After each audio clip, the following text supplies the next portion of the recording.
Hola, bienvenidos a una nueva emisión de noticias en contexto global por France 24. Yo soy Andrés Mesa Muñoz y a continuación los titulares.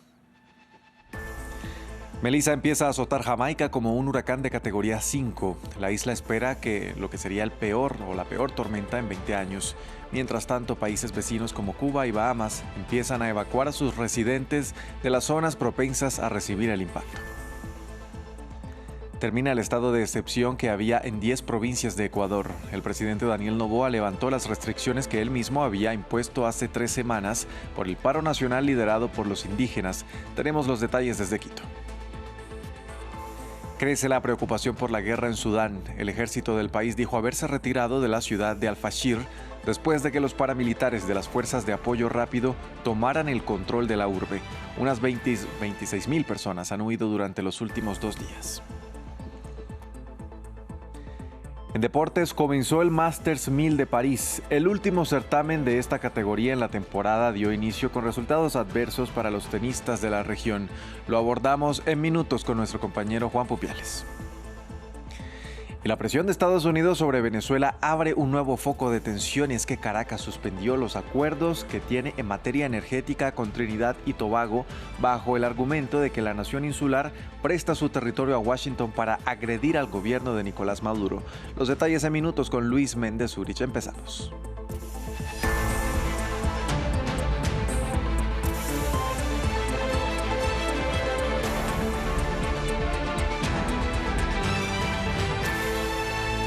Vamos a empezar en el Caribe. Melissa, es hasta ahora el huracán más fuerte del planeta este año. Tras alcanzar la categoría 5, registra vientos de más de 280 kilómetros por hora y Jamaica espera lo peor, mientras otros países de la región como Cuba y Bahamas también se preparan.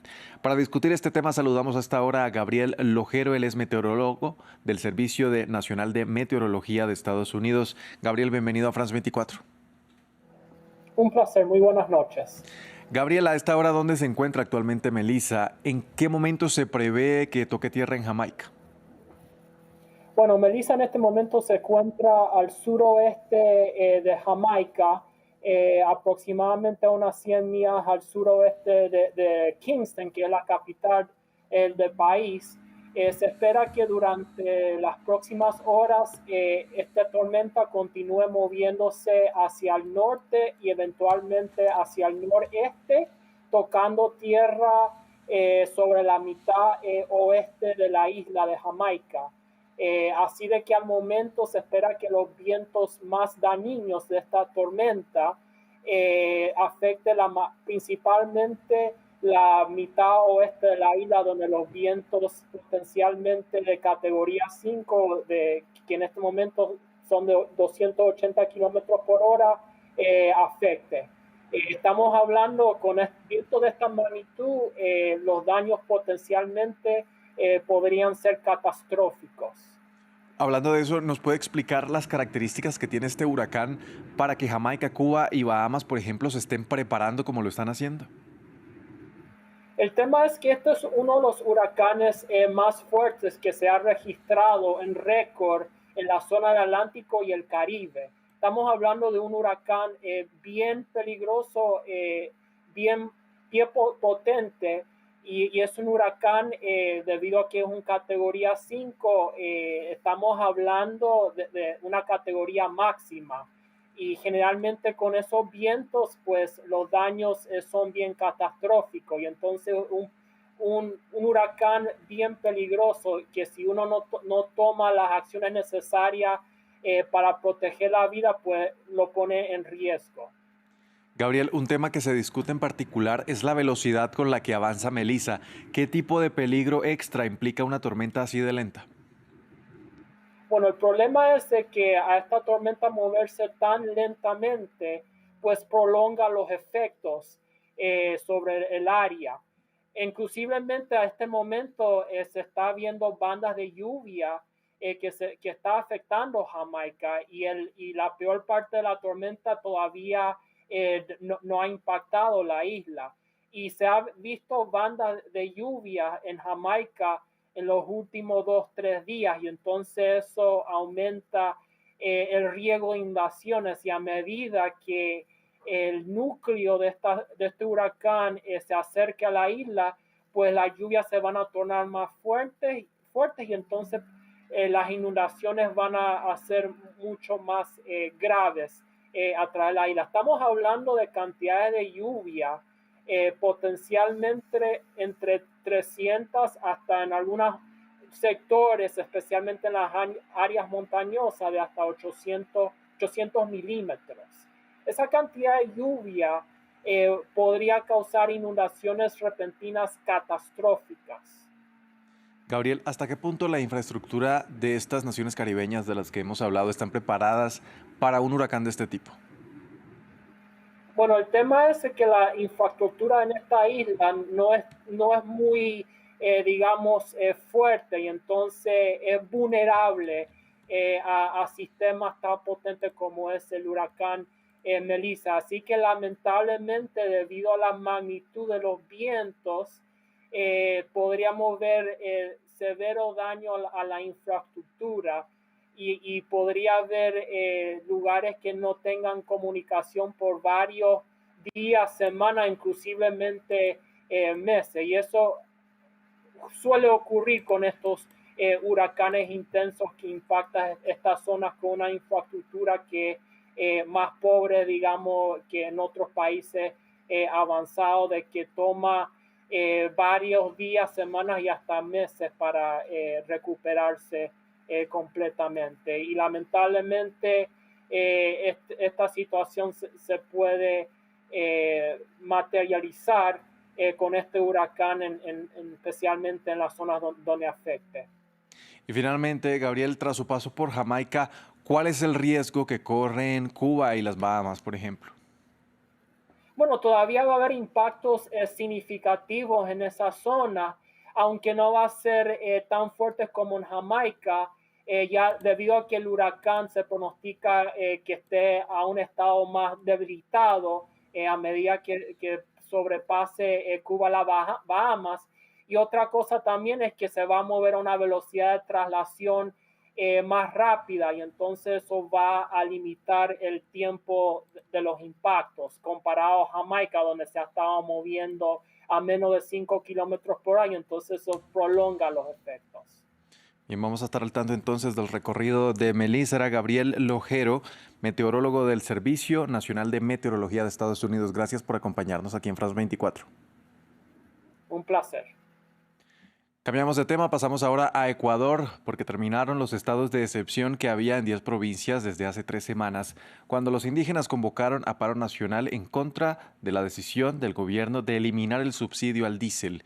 El presidente Daniel Noboa emitió este lunes un decreto que tumba a los otros 3 con los que restringió la movilidad y las reuniones masivas en parte del país.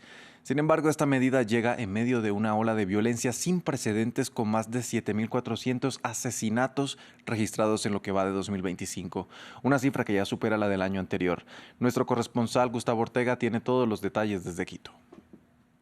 Sí, el presidente Daniel Noboa derogó los estados de excepción a través de un decreto, el número 189. Con este, el mandatario deroga de forma inmediata los estados de excepción que estaban vigentes en varias provincias del país, amparados en otros decretos previos emitidos durante el paro nacional convocado por los movimientos indígenas durante 5 semanas en el país. La decisión se sustenta en un informe de la Policía Nacional que confirman que las causas de la grave conmoción interna, como los cierres de vías y enfrentamientos, han cesado en todo el país.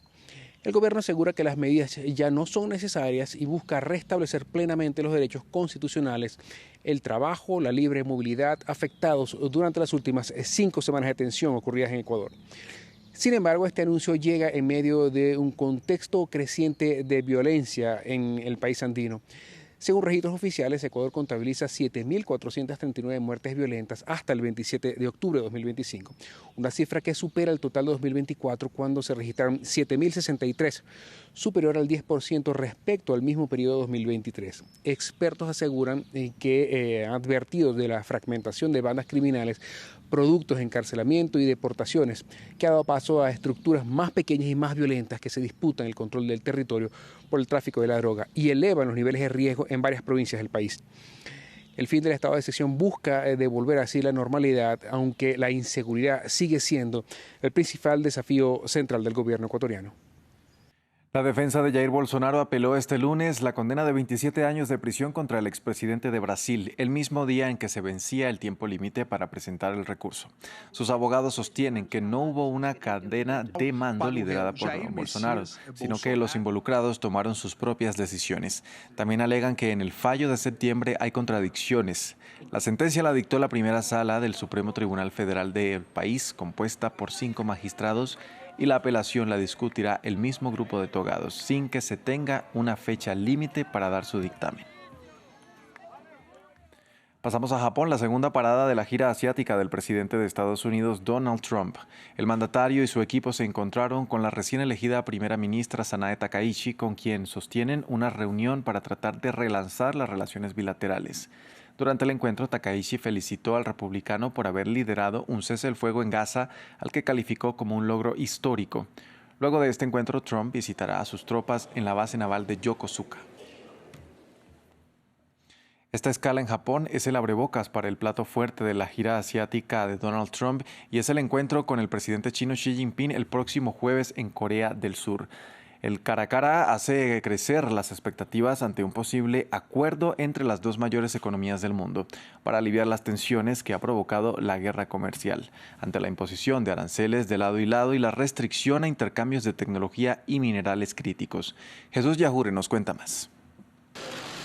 Un encuentro de alto voltaje. Donald Trump y Xi Jinping se reunirán el jueves en Corea del Sur para intentar llegar a un acuerdo que ponga fin a la guerra comercial en curso. Una cita crucial para el comercio mundial que será seguida de cerca por empresas globales. Entre los temas más calientes de la reunión, los semiconductores. Nvidia monitorea la posibilidad de un acuerdo sobre la venta de potentes chips de inteligencia artificial a China, mientras Beijing controla el mercado de minerales y tierras raras y endureció los controles de exportación de estos materiales en el centro de la pugna entre ambos países. También la industria automovilística. Lo más urgente a tratar es la amenaza de escasez de chips usados en autos eléctricos. China prohibió las exportaciones de los productos terminados de Nexperia en medio de una disputa con el gobierno holandés que amenaza con tomar su planta en Europa. Volkswagen, General Motors y Ford han advertido de interrupciones en la producción si la disputa no se resuelve. En vilo, también el mercado de energía. China compró casi el 6% de las exportaciones estadounidenses de combustible en 2024. Desde que se impusieron los aranceles, las empresas chinas no han firmado ningún nuevo acuerdo. Las empresas del agro estadounidense vigilan el levantamiento de aranceles que han detenido las compras chinas de soja, que ahora la adquiere de Argentina. China era el principal comprador de soja estadounidense que adquirió $12.600 millones en 2024. A la expectativa, también la industria aeronáutica. China es el principal comprador de Boeing y en abril ordenó a sus aerolíneas detener las compras a empresas estadounidenses. El aumento de las tensiones comerciales podría amenazar el crecimiento de Boeing a largo plazo. Beijing denunció el lunes el unilateralismo y afirmó que el mundo no debe volver a la ley de la selva, una clara referencia a los aranceles del presidente Trump que han perturbado las cadenas de suministro mundiales y agitado los mercados. Finalizamos en Sudán. El ejército anunció haberse retirado de la ciudad de Al-Fashir luego de que esta fuera tomada por los paramilitares de las Fuerzas de Apoyo Rápido tras cerca de 18 meses de asedio.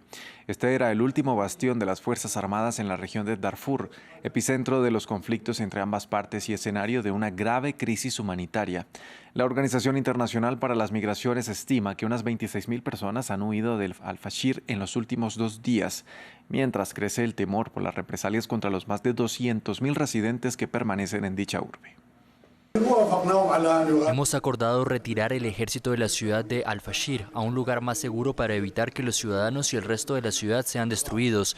Estamos decididos a vengar a todos nuestros mártires y a buscar justicia por lo que ocurrió a nuestro pueblo en Al-Fashir y vengarnos de los crímenes que se están cometiendo ahora en Al-Fashir y antes en todo Sudán, a la vista de todo el mundo. Momento de la información deportiva. Y para actualizar los deportes, saludo a esta hora en el estudio a mi compañero Juan Pupiales, editor deportivo. Juan, ¿qué tal? Todo muy bien, gracias. Juan, vamos a dar inicio con tenis y el Masters 1000 de París. Así es, ya está en marcha este noveno y último torneo de esta categoría de los Master 1000. En la temporada 2, argentinos entraron en liza con resultados adversos. Vamos a comenzar con la derrota de Sebastián Báez, quien cayó ante el británico Cameron Norrie. Báez, número 43 del planeta, perdió en 2 sets por parciales de 6-3 y 6-4 ante el jugador que ocupa el puesto 31 en el circuito de la ATP en el ranking.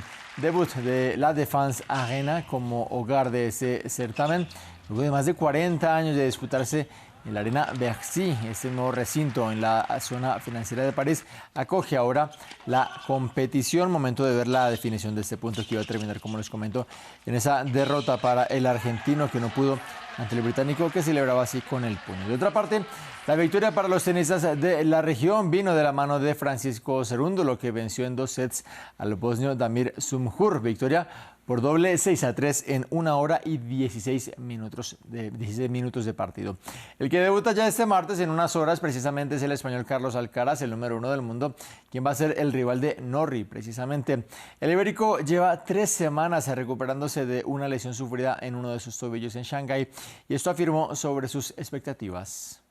Una superficie en la que no estoy muy acostumbrado a jugar, o quizás otros están muchísimo más acostumbrados que yo. De momento, por lo que he estado entrenando, he estado jugando sets de entrenamiento, me estoy encontrando muy bien. Un reto que tengo por delante de que esta parte de la temporada pues no es que la haya hecho o no la suelo hacer muy bien, y es un reto lo que me motiva. Juan, momento de pasar al fútbol y hablar de la actualidad de la liga. Porque llegó el momento de esa primera victoria a domicilio para el Atlético de Madrid en esta temporada en todas las competiciones. Los dirigidos por el argentino Diego Simeone se impusieron en casa del Betis en un duelo de la parte alta del campeonato español. Juliano Simeone abrió el marcador al minuto 3 con una volea desde fuera del área. Inicializa también con los rojiblancos Julián Álvarez y Nico González, y con el Betis fueron titulares el colombiano El Cucho Hernández, también el brasileño Antony. El Atlético, que se fue al descanso con la renta del 0-2 a la postre, el resultado final gracias a un golazo del español Alex Baena. Son ya 9 los partidos sin conocer la derrota para el cuadro colchonero. El Atleti llega a 19 puntos y desplaza al español de la cuarta casilla en la liga. El Betis es sexto, y así termina la jornada 10 del campeonato ibérico, con el Real Madrid como más líder en lo más alto de la clasificación tras esa victoria ante el Barcelona por 2-1 este fin de semana. Vamos ahora con la Liga de Argentina. Remontada y victoria de Boca Juniors en casa de Barraca Central para mantenerse en esa pelea por clasificar a la Copa Libertadores. Duelo válido por la 12ª fecha del campeonato nacional, suspendido en su momento por el fallecimiento del entrenador de Boca, Miguel Ángel Russo. Partido que comenzó con bastantes complicaciones para el cuadro local. Apenas a los 14 minutos de juego, Iván Tapia vio una segunda amarilla y se fue expulsado.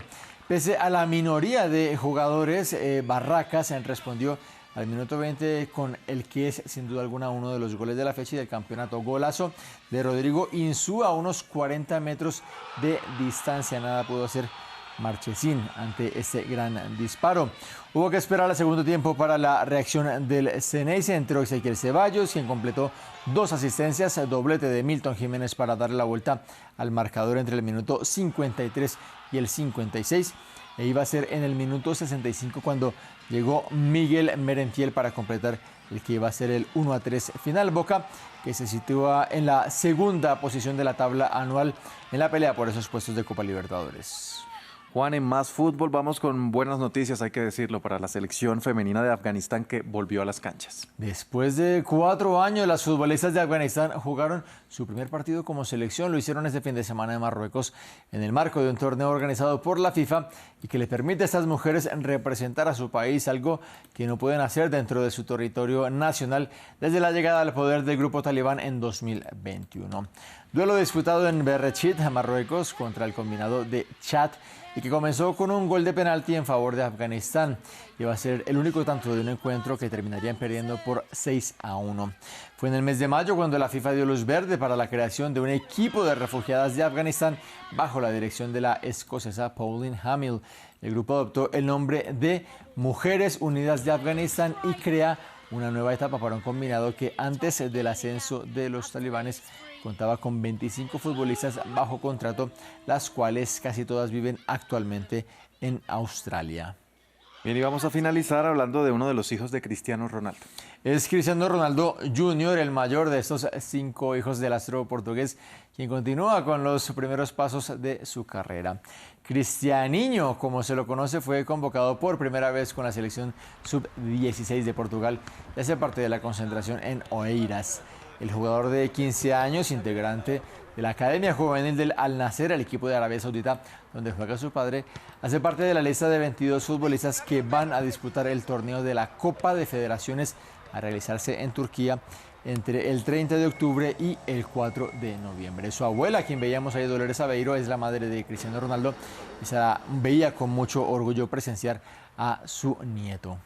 No tiene de dónde heredar ese talento, este pequeño. Juan, muchas gracias por la información deportiva. Como siempre, un placer. Pasamos ahora a la economía. Y para hablar de números ya se encuentra conmigo en el estudio mi compañero Luis Méndez. Luis, ¿qué tal? Buenas noches. Buenas noches, Andrés. Luis, vamos a iniciar con una nueva tensión en Venezuela. ¿De qué se trata? Se trata esta vez que el gobierno de Nicolás Maduro anunció la suspensión de manera cautelar de todos los acuerdos en materia energética entre su país y Trinidad y Tobago, bajo el argumento que la nación insular es territorio utilizado por Estados Unidos para atacar a Venezuela. Trinidad y Tobago agotó toda la reserva de gas, se quedó sin gas y nosotros, en una muestra bolivariana de hermandad y solidaridad, hemos mantenido este acuerdo energético, pero ante la amenaza de la primera ministra de convertir a Trinidad y Tobago en el portaaviones del imperio estadounidense contra Venezuela, contra Sudamérica, queda una sola alternativa. Yo he leído este informe. He aprobado la medida cautelar de suspensión inmediata de todos los efectos del acuerdo energético y de todo lo convenido en esa materia. Previamente, Delcy Rodríguez, quien es la vicepresidenta de la Nación Sudamericana y también la ministra de Petróleo, había informado que le presentarían al jefe del Ejecutivo la decisión de la Junta Directiva del Ministerio del Petróleo respecto a la suspensión de estos acuerdos. Rodríguez indicó a través de una conferencia de prensa que Puerto España respalda la violencia y la paz regional. Asimismo, señala que dichas acciones violan los principios de cooperación que guían las naciones del Caribe. Pero vamos a hacer memoria. Desde la presidencia de Hugo Chávez en Venezuela, estas dos naciones han estrechado lazos en materia energética. Primero, Trinidad y Tobago, a través de su estatal petrolera, envió gasolina a Venezuela durante el paro petrolero de los años 2002 y 2013, donde el cierre de la principal industria de Caracas provocó una crisis de combustible. Posteriormente, en 2007, firmaron un tratado histórico para unificar los yacimientos o las reservas de petróleo y gas a lo largo de su frontera marítima. Recordemos que estas dos naciones comparten un territorio mar abierto donde hay numerosas riquezas energéticas. Asimismo, en el año 2015 firmaron el Acuerdo Macro de Cooperación Energética que, entre otras cosas, enviaría gas a Trinidad y Tobago. Pero este pacto fue reafirmado en Caracas un año después y este abriría la puerta a lo que se conoce como el Proyecto Dragón, que contempla la interconexión desde el estado Sucre, una entidad ubicada al nororiente de Venezuela, hasta la nación insular. Pero en abril del presente año recibió la notificación que la licencia fue revocada por el gobierno de Estados Unidos ya bajo el mando de Donald Trump. Y no fue sino hasta hace unas semanas, específicamente a finales del mes de septiembre, cuando nuevamente recibió el visto bueno de las autoridades estadounidenses. Pero en Trinidad hubo reacciones a esta anuncio de Venezuela. La primera ministra de la Nación, Kamla Persas-Bissessar, informó al medio Trinidad and Tobago Newsday que el futuro energético del país no depende de Venezuela y nunca lo ha hecho. Tenemos planes y proyectos para impulsar la economía tanto en el sector energético como en el no energético. Luis, ahora nos vamos hasta América del Norte para hablar de México. Así es, y es que de acuerdo con la presidenta de esa nación, Claudia Sheinbaum, ella pudo lograr una conversación con el mandatario estadounidense Donald Trump para extender esa prórroga en cuanto a las conversaciones y así llegar a un acuerdo comercial. Hablé con el presidente Trump el sábado y vamos a dar unas semanas más para poder cerrar el tema que ya va muy avanzado de los 54 barreras no arancelarias que están ahí pendientes. Entonces acordamos hablarnos nuevamente en algunas semanas porque prácticamente estamos ya cerrando este tema, porque finalmente el 1 de noviembre se cierra aquel plazo que nos habíamos puesto ambos de 3 meses. Vale recordar que en julio pasado Estados Unidos acordó suspender por un espacio de 90 días los aranceles sobre algunos productos mexicanos que avanzaron desde un 25 a un 30%. Esto mientras ambas naciones debaten para alcanzar un acuerdo comercial, lapso que finaliza esta semana, como bien lo anunciaba la presidenta mexicana. México se ha beneficiado hasta el momento del acuerdo TEMEC, que sustituyó al antiguo TLCAN bajo la primera presidencia de Donald Trump. Este lunes, tras los comentarios de Sheinbaum, el peso mexicano se apreció con respecto al dólar. Luis, vamos a pasar ahora a Estados Unidos porque sigue sumando días el cierre del gobierno federal. Así es, Andrés, ya son 27 los días que ha llevado el gobierno de Estados Unidos bajo ese cierre, mientras republicanos y demócratas se acusan mutuamente de la situación y de bloquear las distintas propuestas que podrían abrir la administración. Pero las posturas de ambos partidos son difíciles de permear. El líder de la mayoría republicana en la Cámara de Representantes, Mike Johnson, señaló que su partido tiene una amplia lista de ideas para arreglar la atención médica. Recordemos que esta ha sido una de las exigencias de los demócratas para votar en favor de los partidarios de Trump. Sin embargo, dejó clara que la posición actual de los opositores es basada en una clara estrategia política. Son políticas y gastos al nivel de Biden. No se trata de una lista de deseos republicanos. No tenemos ninguna de nuestras prioridades en esto. Es el producto de los propios demócratas. Pero esta vez han decidido cambiar el guión porque estaban recibiendo demasiadas críticas de la extrema izquierda. La realidad es muy simple.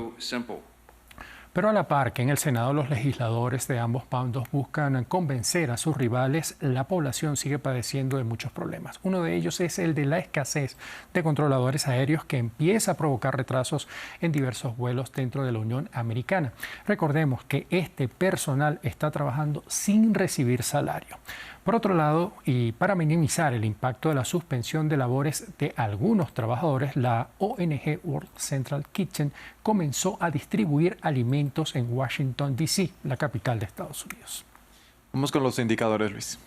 En esta ocasión, Andrés, vamos a comenzar hablando de Wall Street, que debido a la expectativa que existe en torno a esa reunión de Donald Trump y Xi Jinping prevista para finales de esta semana y a un posible acuerdo entre estas dos naciones, permitió cierres positivos en el mercado de Wall Street, el principal dentro de la Unión Americana, con cierres en verde. También recordemos que varias empresas de tecnología impulsaron estos cierres positivos. Después vamos a hablar de América Latina porque hay que centrarnos en Argentina.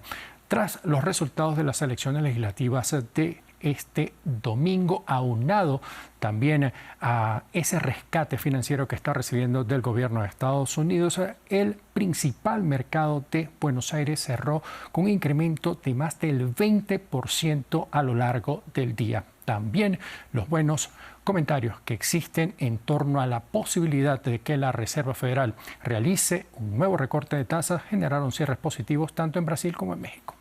Y vamos a finalizar rápidamente con nuestra cifra del día. Tiene que ver, Andrés, con los 30.000 empleos corporativos que prevé recortar la empresa Amazon a partir de este martes. La cifra representa un pequeño porcentaje dentro del universo de poco más de 1,5 millones de empleados totales, pero cerca del 10% de los trabajadores corporativos.